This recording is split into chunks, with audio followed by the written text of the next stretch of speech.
Hello and welcome to another amazing, fantastic episode of The Framework of Tomorrow. This is episode 24. I'm your host, Keegan Goldfarb, and today I am going to be talking about the history of Chick-Fil-A and how they have changed the fast food industry. But before we get into that, as always, I want to talk about my sponsor here in the network.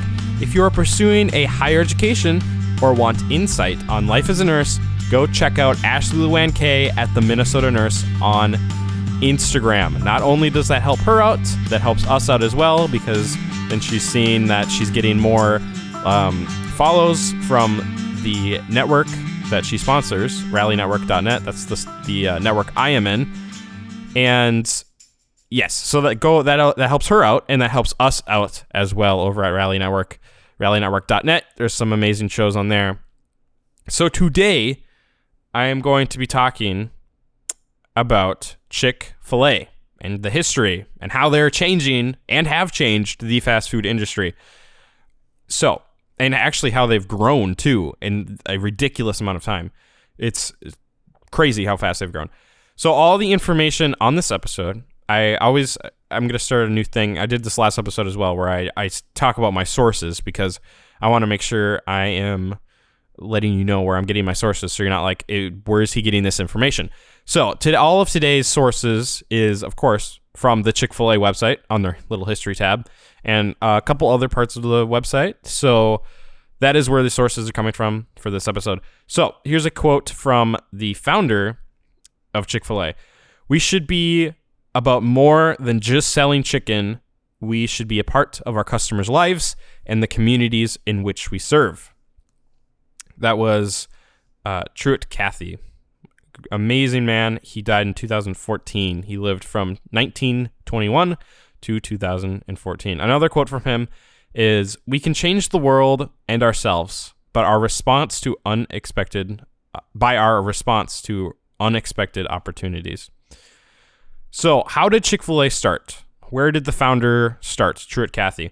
So Truett Cathy in 1946 opened Dwarf Grill. He was 25 at the time, right? Yes, he was 25 at the time. He opens the original diner called the Dwarf Grill. It wasn't originally called Chick-fil-A. It didn't just start and was called Chick-fil-A. No. He opens his original diner, the Dwarf Grill, in Atlanta, the suburb of Atlanta of Hapeville. I don't know if I'm saying that right, but later named just Dwarf House. So it wasn't always the Dwarf Grill. It later turned into the Dwarf House.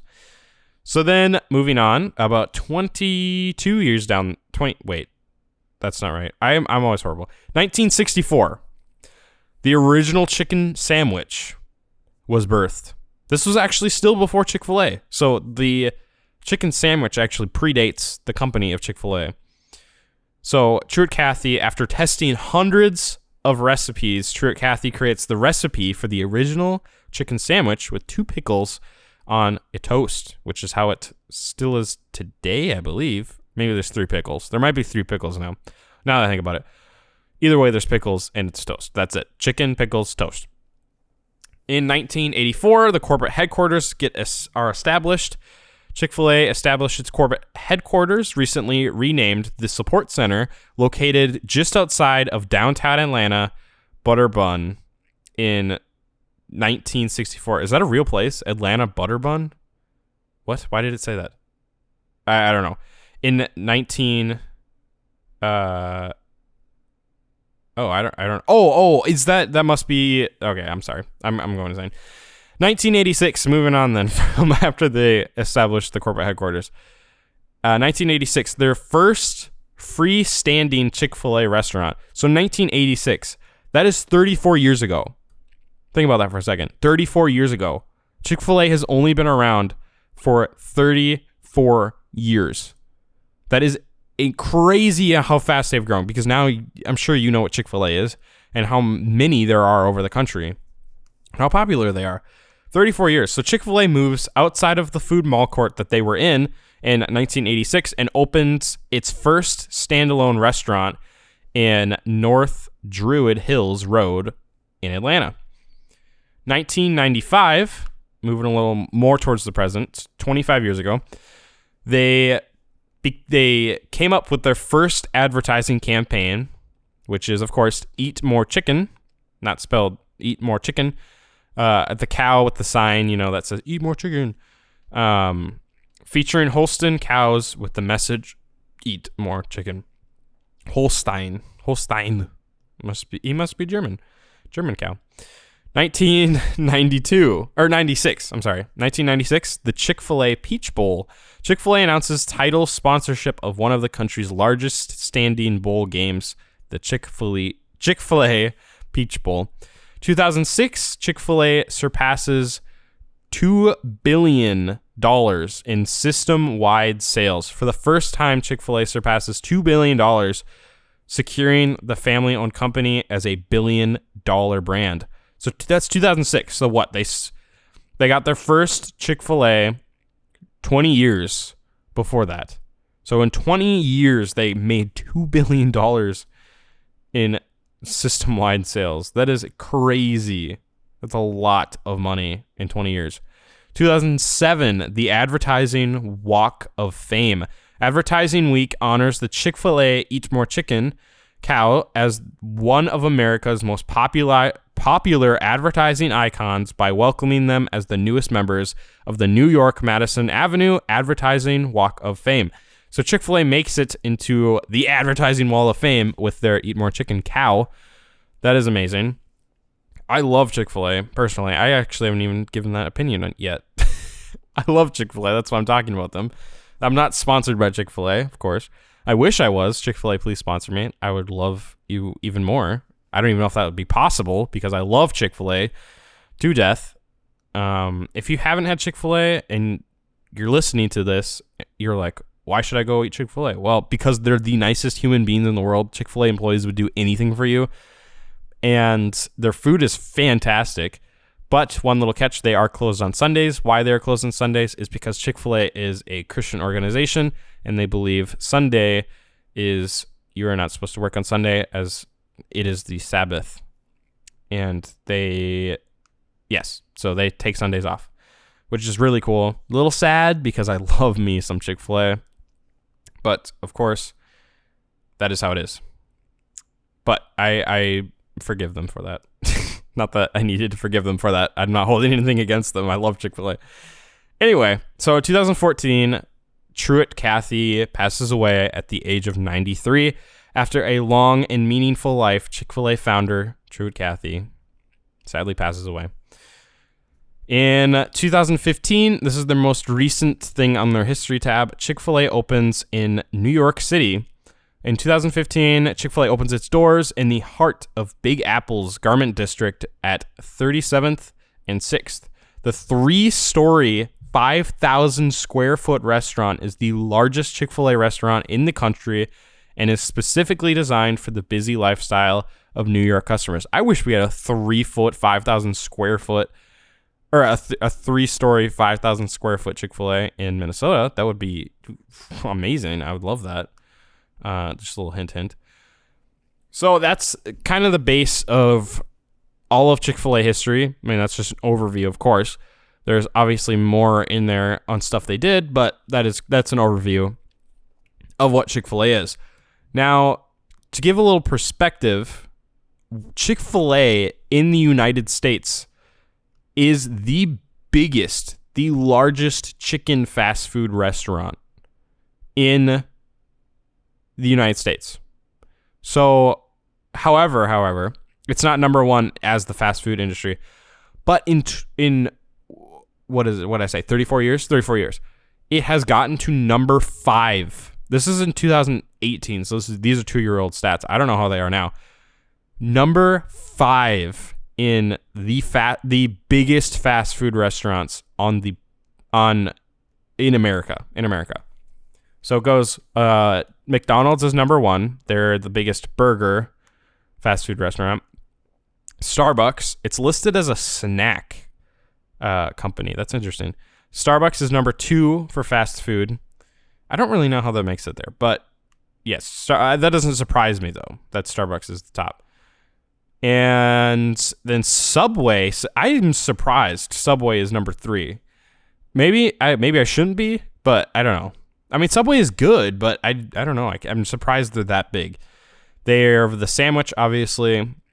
And then number 4 is Taco Bell. I love me some Taco Bell, but that does surprise me.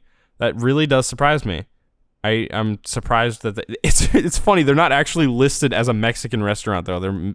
They're listed as a global restaurant. And then, of course, Chick-fil-A is number 5. I believe in this list, I think this number is their total. I'm not sure revenue. I can't. You can't see it. I'm just reading this list to you. But they are the largest chicken fast food restaurant. So of course they beat Cane's. Okay. Let me talk about this. I love Cane's. They're great. They're good. But my problem is when people are like, "Yo, Cane's is a million times better than Chick-fil-A," and I'm like, I'm going to have to disagree with you there. I think Chick-fil-A is better because not only is their food good, but their service. Oh my gosh. They are so nice. The Chick-fil-A employees are so amazing, so nice. I love them. If you haven't met a Chick-fil-A employee, I know so many different Chick-fil-A employees. I know so many people that work at Chick-fil-A. And yes, they're amazing. So we're getting to the part of the show where I talk about what they are doing for the future. So what is Chick-fil-A doing for the future?